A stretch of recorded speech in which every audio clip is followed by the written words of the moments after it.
The first time the flowers came, I did what anyone would do. I ignored them. I left the bouquet on the porch until the petals turned a sad, brittle brown and fell away. It felt safer that way. Like not touching them could somehow keep the sender from being real. The card was simple, white, with no frills at all. My name was written in neat, familiar handwriting. It just said, Happy Valentine's Day. That was it. But here's the thing, Aaron had been dead for 18 months.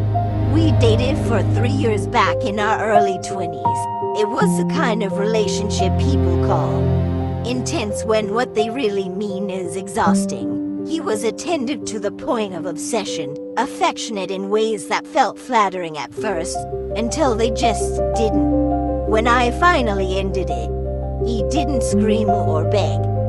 He just gave me this thin, unsettling smile and said, You'll miss me. 2 months after that, he was killed in a late-night car accident. A drunk driver. Wrong place, wrong time. That's what everyone said.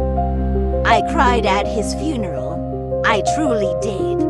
So when those flowers arrived that first February, deep red roses, still cool from the morning air, I told myself it had to be a mistake.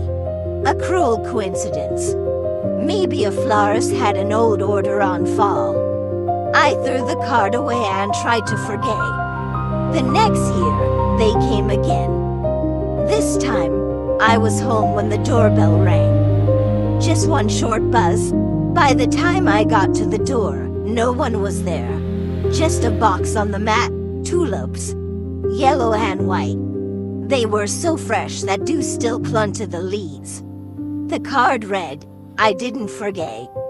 My stomach dropped so hard I had to sit down on the stairs. My hands were shaking as I found the flower shop's name on the receipt and called them. I asked to place the order. The woman on the phone hesitated for a moment, then said the name, Aaron. I laughed a sharp, high-pitched sound and told her that was impossible. She went quiet, then apologized and said the order had been paid for in advance years ago, a standing order. She called it automatic delivery, same address, same date. I asked if I could cancel it. There was a long pause. It already was. She said slowly, it was canceled last year. That night, I slept with every light in the house on. By the third Valentine's Day, I was waiting for it, dreading it. Every little sound outside my apartment made my skin prickle. The scrape of shoes on the concrete, the low growl of a passing car. When the knock finally came, it was soft, almost polite. I didn't open the door. The flowers sat there all day. It was a single white lily this time. A funeral flower. The card was longer. I told you I'd never miss one. I tried so hard to be rational. Grief does strange things to the brain. You start seeing patterns that aren't really there. I told myself someone was playing a sick joke. Maybe a friend who knew our history and had a twisted sense of humor. But that night, as I was brushing my teeth, I noticed something that made my chest tighten into a knot of pure eyes. The bathroom mirror had been wiped clean except for one small spot, fogged over by a single fingerprint. Right where Aaron always used to rest his hand while he watched me get ready. The next morning, I packed a bag and drove straight to my sister's place across town. I didn't tell her why. I just said I needed some company. When February 14th passed without any flowers, without any incident at all, I let myself believe that distance has solved the problem. I felt a wave of relief so strong it almost made me dizzy. Until I came home. The apartment smelled wrong. Not rotten, just still. Like a room that had been sealed shut for too long. I stood frozen in the doorway, listening. The hum of the fridge. The tick of the clock on the wall. Normal, everyday sounds. And then I saw it. On my kitchen table sat a small, wrapped box. It was heart-shaped. Inside was a silver bracelet. I recognized it immediately. I'd seen it in a shop window years ago and pointed it out. Aaron had promised to buy it from me someday. Tucked beneath the box was a card. It read, "You always like this one." I didn't scream. I didn't cry.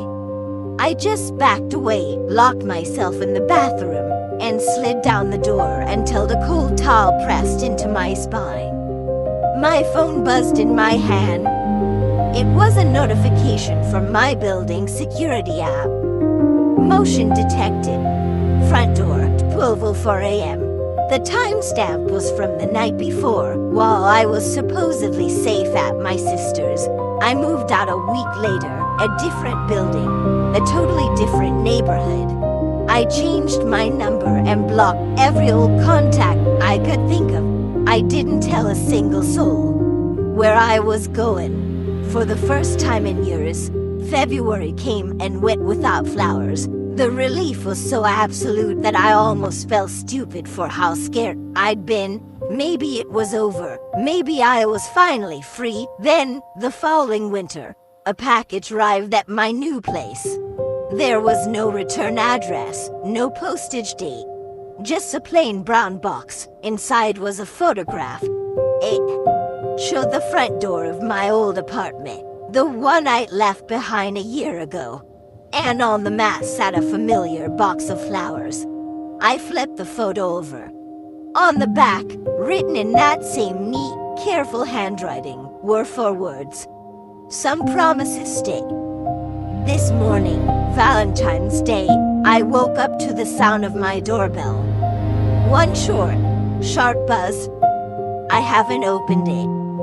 I'm just sitting here on my bed, phone in my hand, listening to the sound of my own ragged breathing and the suffocating quiet on the other side of that door. Whatever is out there has never, ever missed a Valentine's Day, and somehow, and always knows where to find me. Thanks for listening.